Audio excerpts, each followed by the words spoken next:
So we are going to be looking at Unit 7 starting today, but we have some,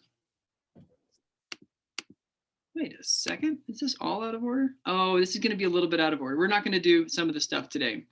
Some of it we're going to do tomorrow. Our normal progress that we made from completing a test, which we did yesterday, we're going to hold off on that until tomorrow.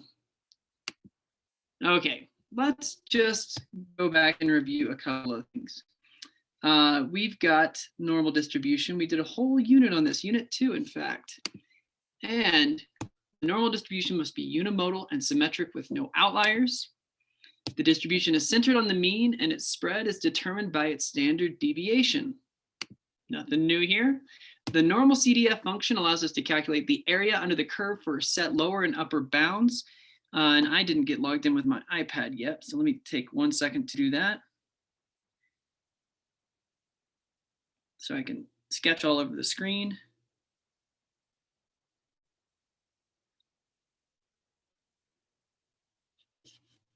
Right, here we go.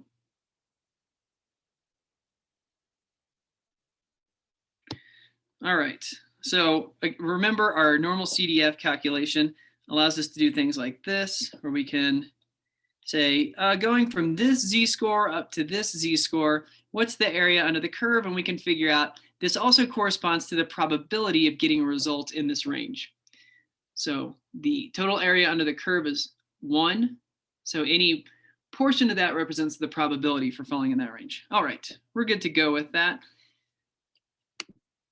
Okay, we're going to start off with an activity today. It says 5 friends. I don't know how to count. That's supposed to be 4 friends. So there we are.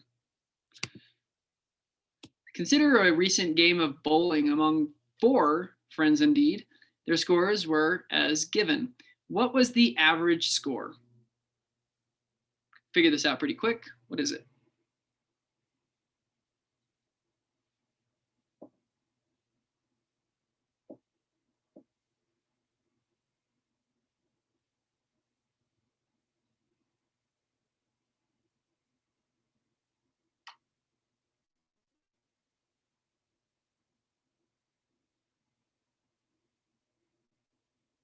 $95.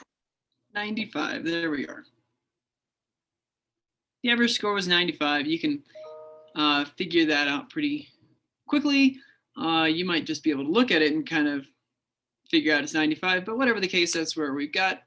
Now here's what we're gonna do. This is what we're getting into with this, and it seems like a random idea, but actually it is essential to everything we're doing moving forward.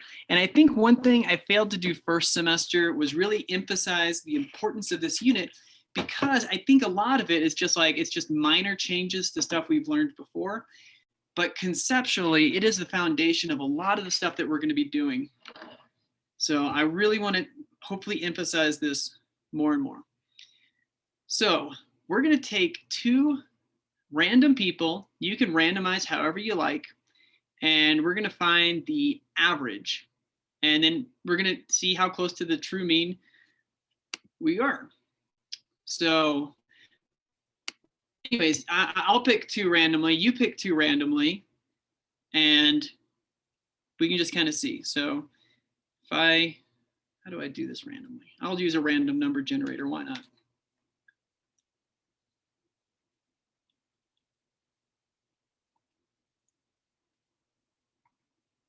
So if I randomly generate from 1 to 4, okay.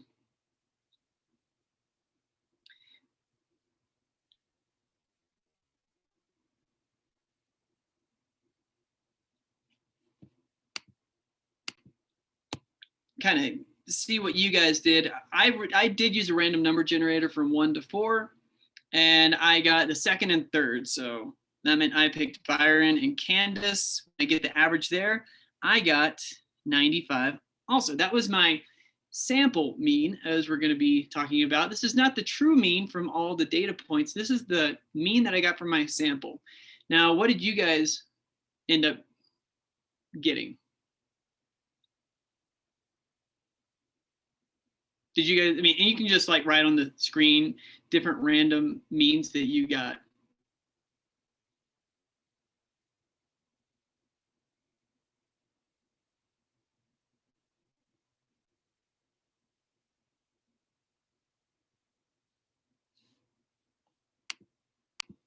So these are all the possible means. And you can see we're starting with a very small data set, first of all, and a very small sample size. And we're doing this on purpose. And you're going to see we're going to build up to obviously a lot more challenging stuff beyond this. And not challenging isn't the right word, because we're not going to be doing this by hand, as you're familiar with by now. So what are all the random samples and sample means that can be drawn? All right, and we can kind of work through this. I'm going to clear the screen real quick. So we can kind of figure this out. We could draw, and notice there, of course, their names are A, B, C, and D. So we could draw Annie and Byron, I mean. We could draw Annie and Candace, Annie and Dante, Byron and Candace, Byron and Dante, and finally we could do Candace and Dante. So the results of the means, the sample means that we get as a result is going to be, and we'll just do this really quick. That's 85, that's 90, that's 95. We do B and C, that's 95, and that's 100. And then this is 105. All right, so there we go. So if I plot these, I'm going to say this is 85, 90, 95, 100, 105. So I can get one result here, one here, two there, one there, one there.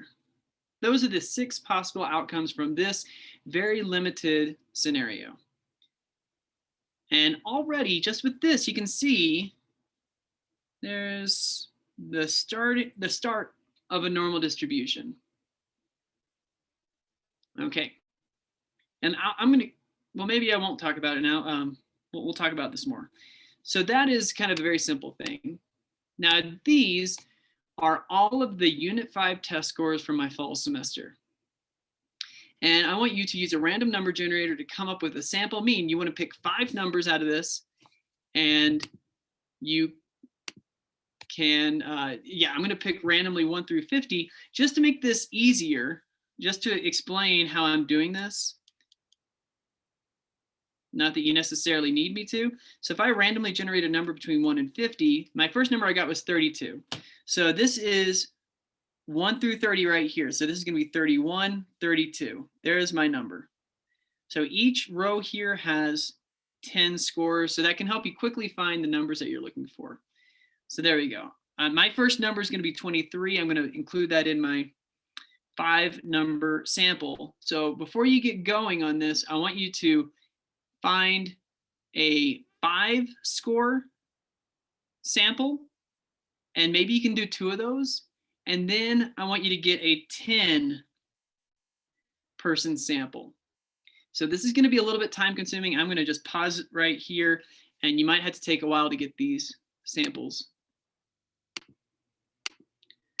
Okay, so what I want you guys to do is, this is just going to be your sample means for 5. You should have 2 results if you finish this, and I want you to plot both of those. We probably won't get a whole lot of overlap, but we just want to kind of see what happens. We're going to get very rough knowledge about this. So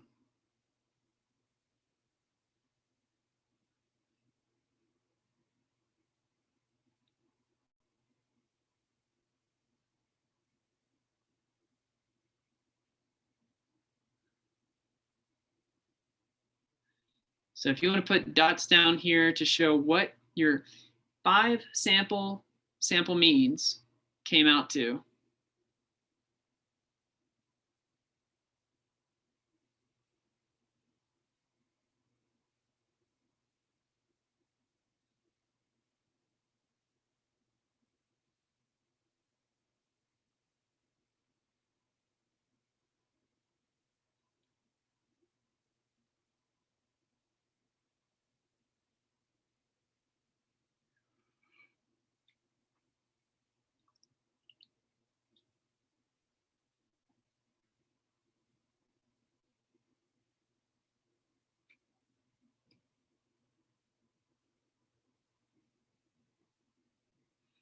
Okay. So we got actually quite a few data points here. This is good. Now, are we seeing a really beautiful distribution? No, and I don't think any of us expected to see like a really clear distribution happening. Though, again, if we had 100 data points, we probably would. But I think we can come to some kind of a conclusion. First of all, we can come to a conclusion that our highest, this is weird, I think my two random samples ended up being the highest and the lowest of our average of our sample means. So the highest I got was 28.2. And the lowest I got was 19.6. I just got a lot of the low scores for one of mine. And anyways, on average, it looks like if we kind of just split the difference, I know you don't just split the difference in the range, but it looks like there's a clustering of data because we got 2 there, we got like 3 there and like 3 there. So, I mean, if we just kind of took the average here, we're working with very limited information. But we might draw the mean somewhere in this range. Now, what I never told you, maybe you guys take the time to do this, but I never told you guys what the true average for the class was. But that's okay. We're just, I don't know. You might disagree with where I put it. Maybe you put it a little lower. Maybe you put it or about the same spot. I don't know. I'm just seeing a little bit of clustering up above that, a little bit of clustering down below it. So maybe that's a fair enough spot, maybe not. All right, we don't have as many data points for this. So we're about to do this for our X bar with 10 data points, but I want to compare this real quick to the original data. And I'm going to keep this on the screen. I'm going to go back one page. And notice that the original data had a value as low as 8 and as high as a 35 right here. But all of our values stayed between 19.6 and 28.2. So yes, we have a little bit of a range, but it is nowhere nearly as big of a range as the original data had, right? So this had a range of 27. Our range is like 9.6. Is that right? No, 8.6? 8.6. There we go. So our range is a lot smaller now. So if I was to try and describe this data, imagine that was normal data, and maybe it is, maybe it isn't. But if that was a normal set of data, your original, this is not the sample means, your original looked something like this. And now when you did the sample means, it got a lot narrower. All right, so our overall range dropped pretty significantly. So that's the idea. And yeah, there's more to this. I don't know how much we'll develop today, but now let me erase everything here. And now let's plot just the points for our sample mean of 10. I know we're not going to get as many points for this. Mine was right at 24.6.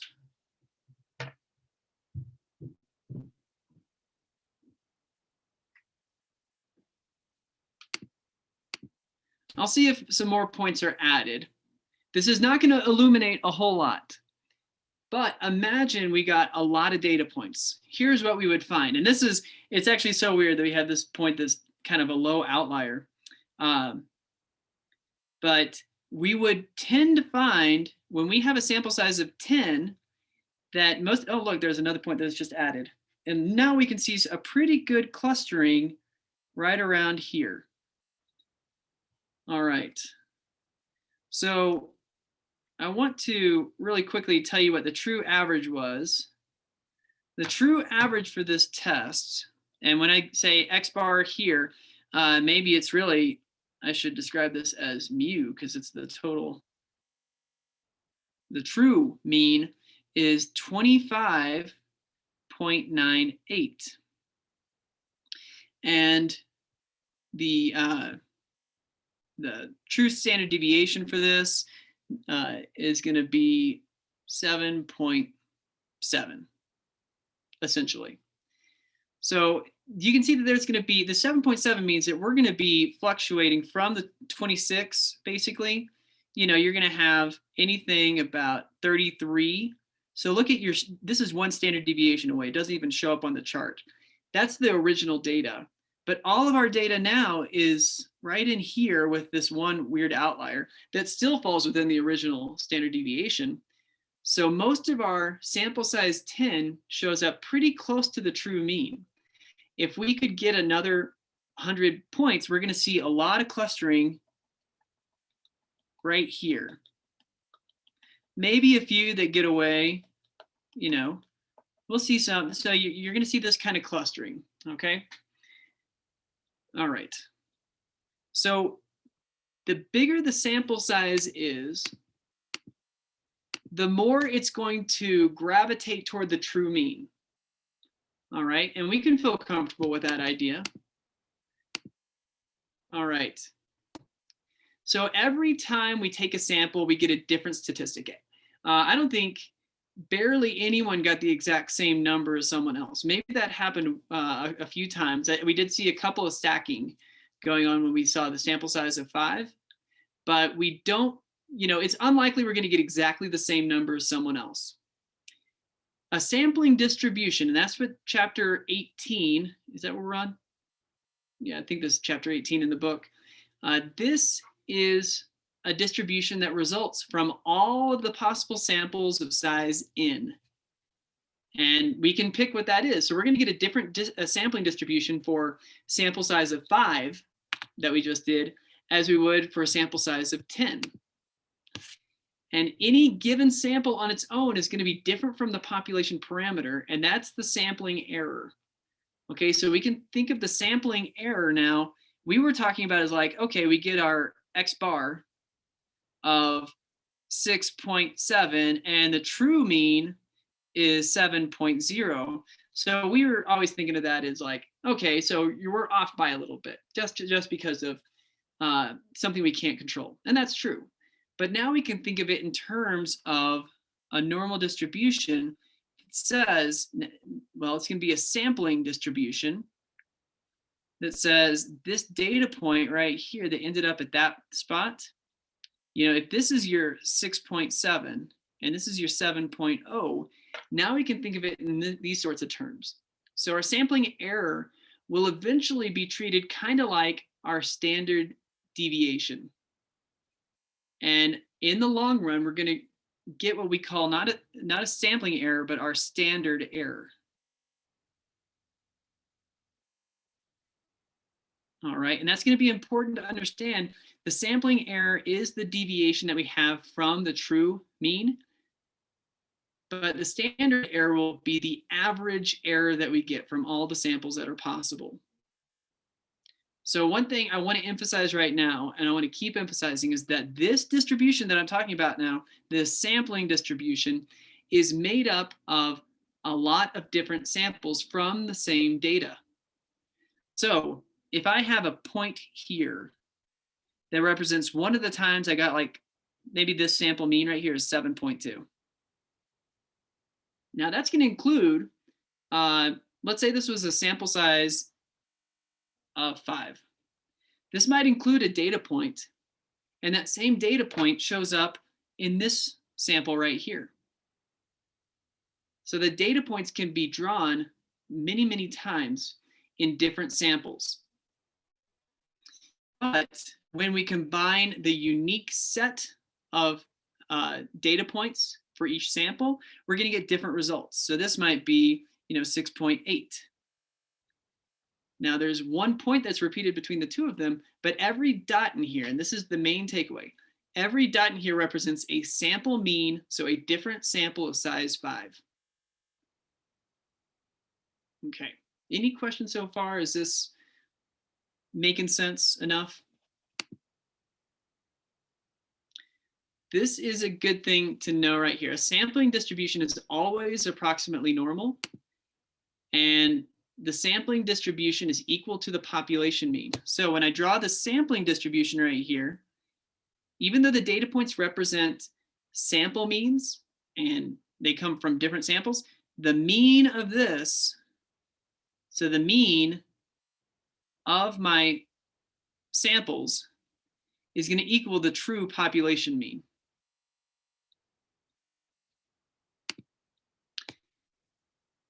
And the standard deviation will get smaller. And this is what we talked about. When we had a sample size, or when we had the original data, the standard deviation for scores was 7.7.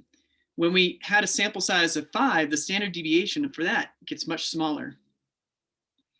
And the standard deviation is always determined by the square root. You take the original standard deviation for the original data, and you divide it by the square root of the sample size. So when we went from a sample size of 5, so let's just kind of work with this for a second. There was originally a 7.7 standard deviation. And then we did a sample size of 5. So what does that give us for our standard deviation here? It gives us 3.44. We just basically halved the standard deviation by doing a sample size of 5. So instead of if it was originally normal data, instead of looking like that, it's going to look more like that now. You can see that the standard deviation has been roughly halved. Now, I'm not doing it very accurately, but you can see that now we have a much steeper in the middle and narrower distribution. When we had a sample size of 10, again, we didn't get very many data points for that, but that's okay. We can still draw this conclusion. 7.7 divided by a sample size, or so square root of 10, is 2.43. So this would have gotten even narrower. And it's hard to see all the differences of the distributions I just drew. But compared to the original data, our distribution is now much narrower. There's a lot more of the size 10 sample means. They're going to be close to the true mean. And this should make sense. If I asked you to pick one random value from a data set, you could very well pick the absolute lowest value and you're going to be pretty far from the mean. But if I asked you to pick 5 values, you might get that lowest value, but then that's going to be balanced out because you might get a really high value. And then you might get a couple that are close to the true mean, and then another one right here. When you average it all together, it's going to come closer and closer to the true mean. So the bigger your sample size is, the less variability in your outcomes. So again, I'm going to pause. Are there questions about anything I'm talking about right now?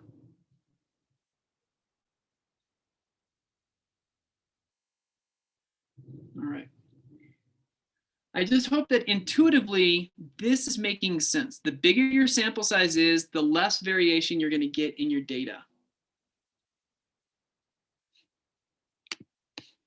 And you can see right here. So this is maybe going to put all these in their place, and it's going to make more sense. So yeah, your population is pretty scattered. Sample size 5 gets narrower. Sample size, what is that, 30? I can't see the number very clearly. 30 is very, very narrow indeed. And when you superimpose all of them together, you can see how that changes the distributions. So this is another way of showing us that, and this is going to be a key concept that comes back. The bigger your sample size is, the more accurate your sample statistics are going to be. I don't think that that's a concept that you guys are confused about. You probably knew that anyway. But the bigger your sample size is, we're going to see mathematically why it gives us a much better estimate of the true value than if we had a smaller one. Okay, so this notation, just a little bit of note about it. The notation is given because we're looking at sampling distribution of means. So that distribution will have its own mean and standard deviation denoted with the X bar subscript. So when we are, let me go back, sorry. When we're looking at this, and we're not looking at proportions today, that's going to be something we derive tomorrow and Thursday. But when we're looking at this, this is not the mean of the population, even though it is going to estimate, it's going to be approximately equal to the true population mean. We're talking about this value right here is from our sampling distribution. If here's the population and here's the sampling distribution now, this mean right here is the mean of X bar. This is the population mean. Those are two different things, except they are going to, this is going to be essentially the same as that, but they are two separate things. The standard deviations right here,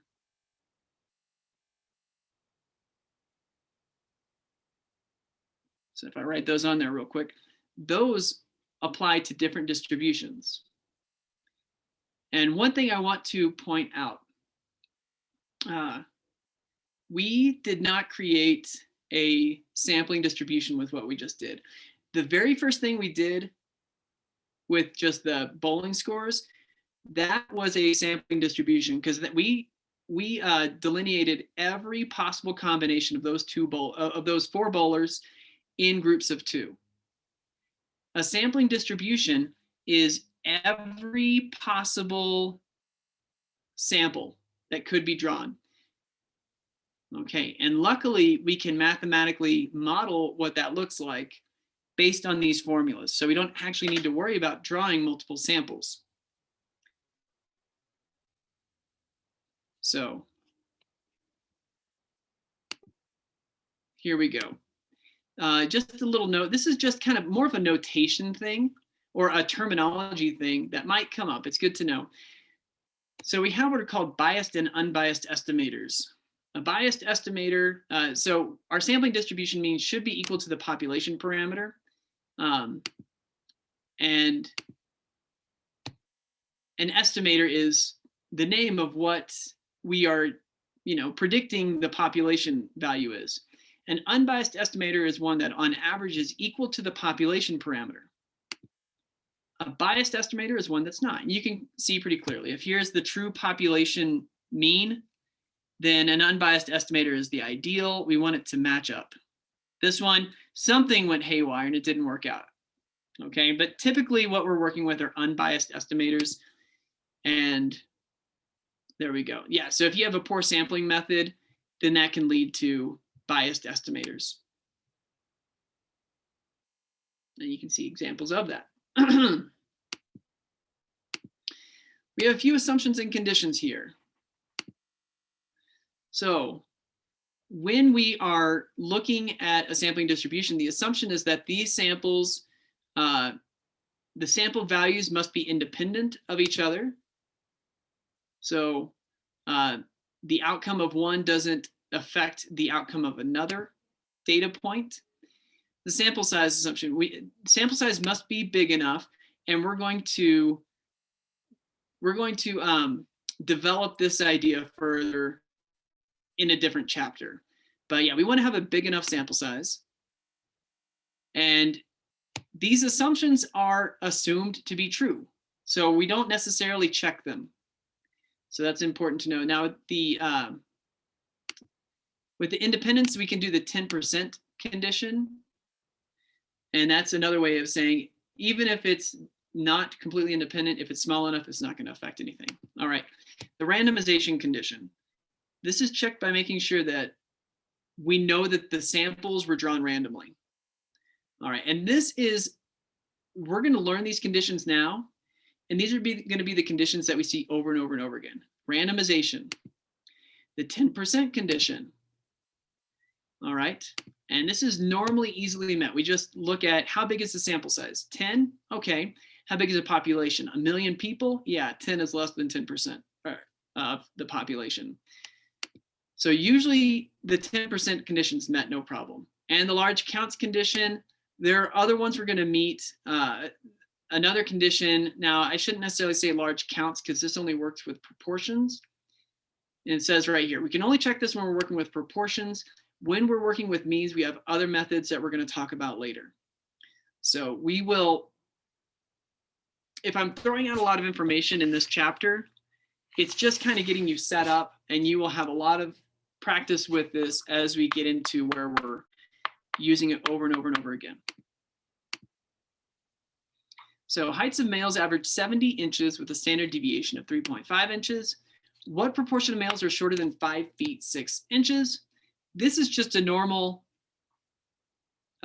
distribution problem, and we can use what we learned in Unit 2 to answer this question. Nothing super interesting or special about this question.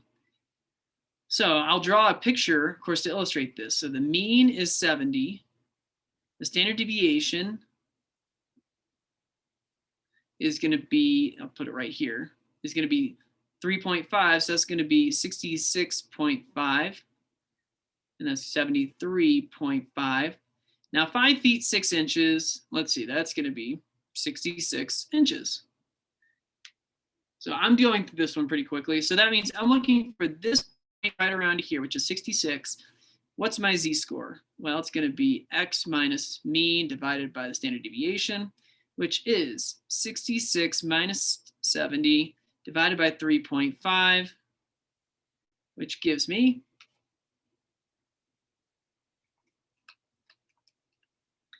negative 1.143. So I can figure out the area under the curve from negative infinity up to negative 1.143 z-score. All right, so I'm going to use normal CDF.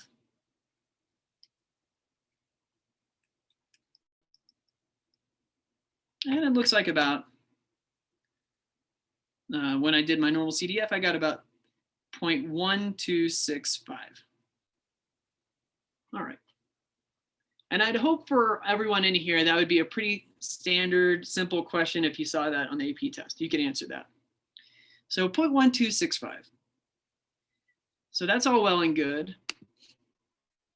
So now we're going to be looking at a sampling distribution for heights of males created with sample size of 5. So we're going to imagine that we took every possible sample of 5 men and we created the distribution of the sample means of 5 men at a time. So I took 5 men, got the average height among those 5, and I plotted that. And then I got another 5, and we kept doing this over and over. What is the standard deviation of this sampling distribution? Well, we learned that the standard deviation for a sampling distribution of means is going to be our population standard deviation divided by the square root of n. And that's going to be kind of one of the formulas that you need to know. It is in your AP formula sheet. So let me say it's 3.5. That was given to me at the beginning. And that's divided by square root of n, which is square root of 5. So now we can just plug that in a calculator, figure it out.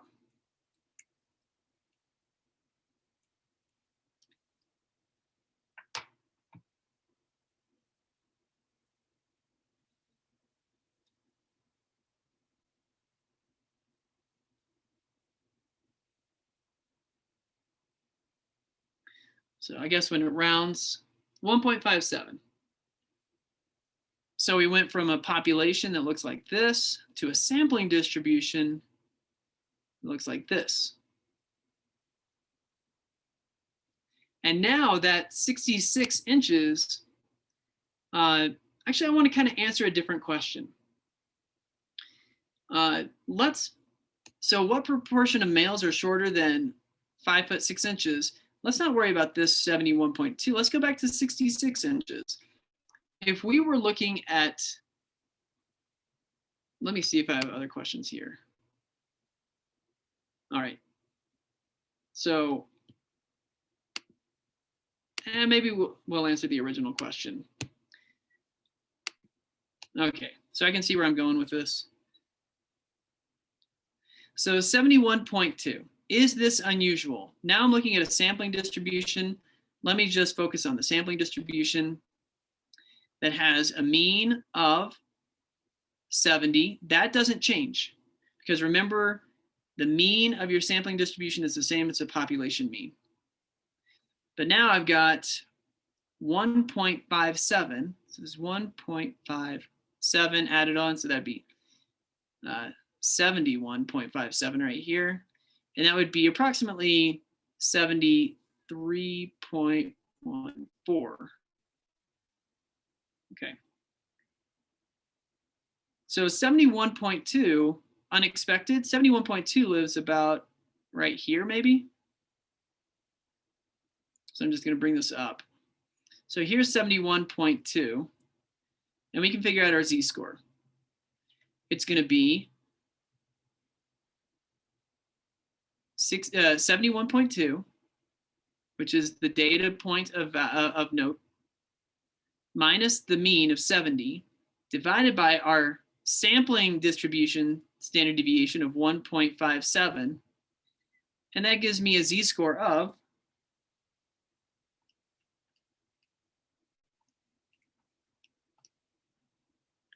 0.764.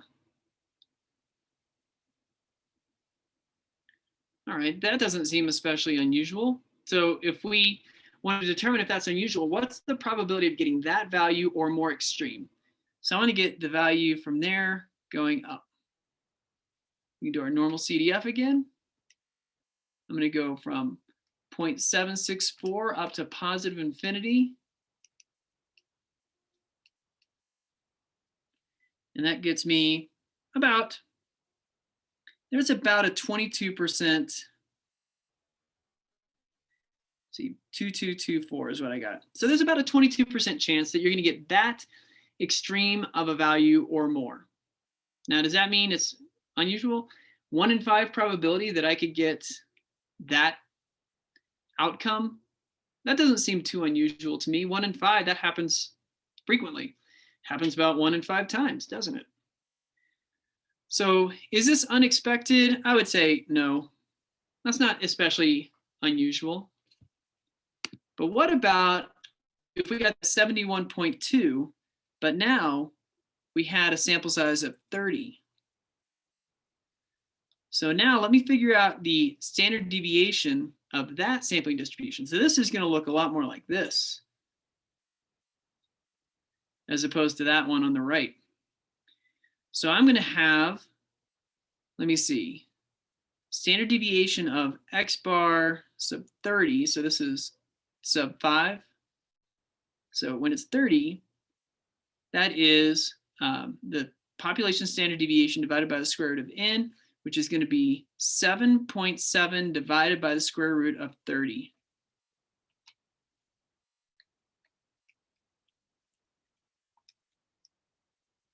That's 1.41.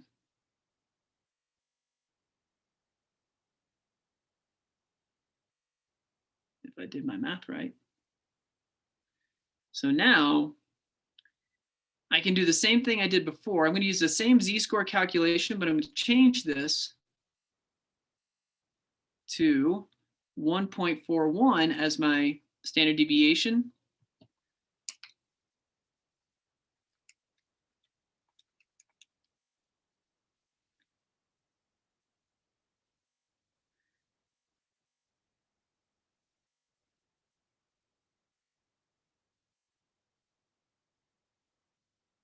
So that's 0.851. Am I doing stuff right here? Okay, I just want to make sure I'm on the.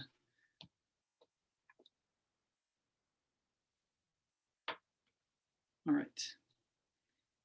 So when I do that, now I can do my normal CDF calculation again. But now instead of 0.764, I'm going to do 0.851.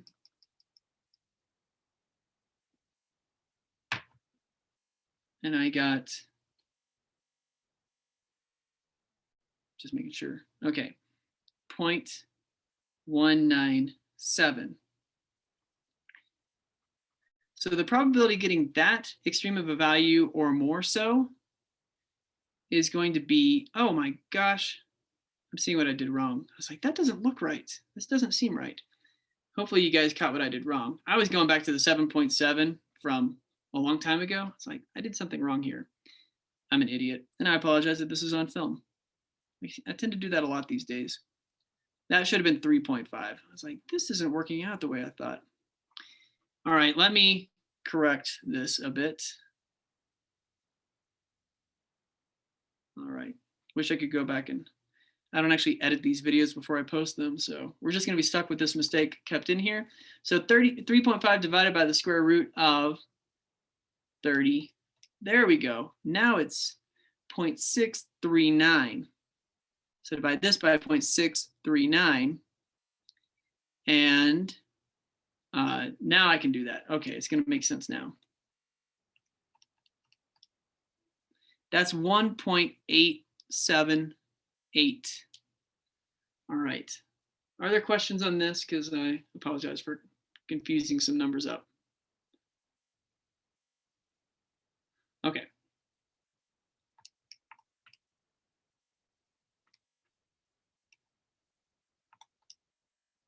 Okay.